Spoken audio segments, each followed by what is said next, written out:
Now to that explosion in Connecticut that blew up a hazardous waste plant. It happened this afternoon in Bridgeport in Fairfield County. CBS 2's Naveen Dhaliwal is there with the latest. The fire marshals are trying to determine the exact cause of this explosion. It happened around 2 p.m. and the boom was heard and felt for blocks. Into the night, Bridgeport fire crews remained on the scene after an explosion at a recycling hazardous waste plant.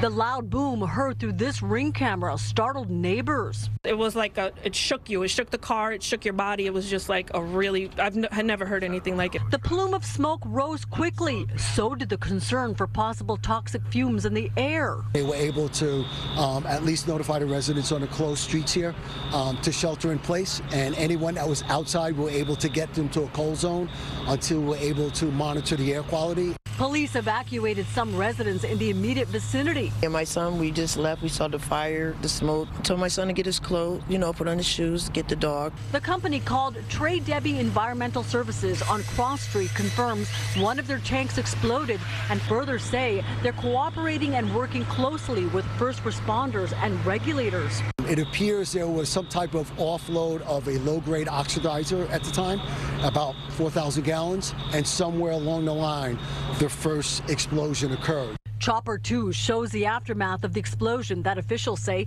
sent 3 people to the hospital, 2 being treated for burns, 1 for smoke inhalation.